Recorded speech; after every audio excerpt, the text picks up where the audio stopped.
Hello guys. So, ang topic natin for today, eto, mga gustong-gusto ng lalaki na gawin mo sa kanya kapag kayo ay nasa action. So ladies, kung gusto mong malaman ang mga ito, panoorin mo ito.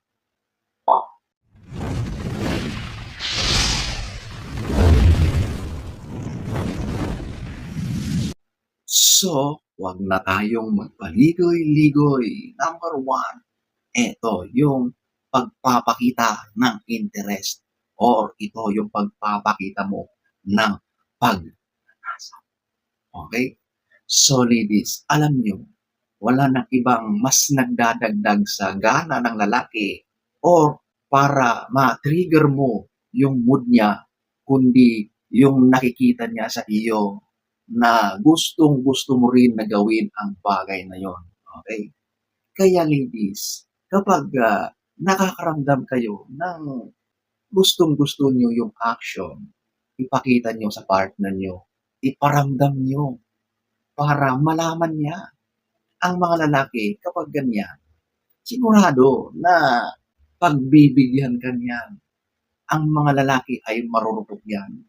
Yan ang isa sa weakness ng mga lalaki. Kaya kapag ipinaparamdam mo yung kagustuhan mo sa bagay na yan, sigurado na masaya kayong dalawa. Kasi ang mga lalaki minsan ay wala rin yan sa wisyo pagdating sa ganyan. Pero kapag nakikita niya sa iyo na ikaw yung gumagawa ng paraan, sigurado na matri-trigger yan. Okay? So ayan po ang number one. Number two, pagpuri or affirmation. Alam nyo, ang mga lalaki, uhaw sa mga papuri. Dagdag pogi points yan eh. Dagdag pagkalalaki nila yan. Okay? Kapag pinupuri mo yung kanyang physical attributes, siyempre matutuwa yan. At yan ay isang pamamaraan para yung pagpupuri mo ay mapupunta sa mas masayang pagtatagpo ninyo. Okay? At siyempre, kapag natapos naman yung gawain nyo na yan, purihin mo ulit yung kanyang abilidad, yung kanyang kakayahan, yung pagbibigay sa iyo ng masayang araw. Di ba? Kapag ganyan, sigurado na gustong-gusto ng lalaki na laging ibinibigay sa iyo yung kasiyahan na yan. Okay? So ladies, huwag nang ipagkait, kundi i-share mo sa kanya yung mga nakikita mong magagandang qualities niya. So ayan po, ang number two. Number three, variety at exploration. Alam niyo, sa ganyang bagay, kapag ang ginagawa niyo ay iisang bagay lang, yung paulit-ulit yung ginagawa, mauumay kayo. Darating yung point na parang nagsasawa na kayo. At kapag ganyan na wala kayong ginagawang bago, hindi kayo sumusubok ng iba, sigurado na darating yung punto na mauumay talaga kayo. Kaya dapat ay mag-explore kayo. Napakarami yung pwedeng gawin sa bagay na yan. Napakalawak at napakaraming mga pwedeng matutunan dyan. Okay? Maging innovative lang kayo. Manood kayo. Mas maganda kapag nanonood kayo ng mga ganyang bagay, mas maganda kapag kayong dalawa. Okay? Para meron kayong ginagaya. Meron kayong dinadagdag sa gagawin ninyo or sa kaalaman nyo sa bagay na yan. Mas nakakatulong pa yan para mas tumibay ang bond nyo. Siyempre, habang marami kayong natututunan, mas nagiging masaya, mas nagiging satisfying yung ginagawa ninyo. Kasi siyempre, kapag mas malawak ang kaalaman, mas marami kayong nagagawa. At siyempre, nag-i-enjoy kayo ng lubusan dyan. Okay? So, ayan po, ang number three. Number four, partner na may initiative or inisyatiba. Ito yung ikaw naman ang gumagawa ng paraan. Ikaw yung nangunguna. Okay? Madalas, yung lalaki ang nag-i-initiate ng bagay na yan. Di ba? Pero maraming mga pagkakataon na ang lalaki rin ay, wala sa mood or gusto lang magpahinga, matulog, humilata. Pero kung ikaw ay, gumagawa ng mga bagay para maantig mo siya, iba ang kalalabasan niyan. So, ang lalaki kasi kahit wala yan sa wisyo, kung nakikita niya na iba ang mga pinaggagawa mo, iba yung galaw mo, nagiging sobrang, kaakit-akit ka sa kanyang paningin, gumagawa ka ng mga moves para iparamdam sa kanya na eto ako ngayon, ano na, oh, 'di ba?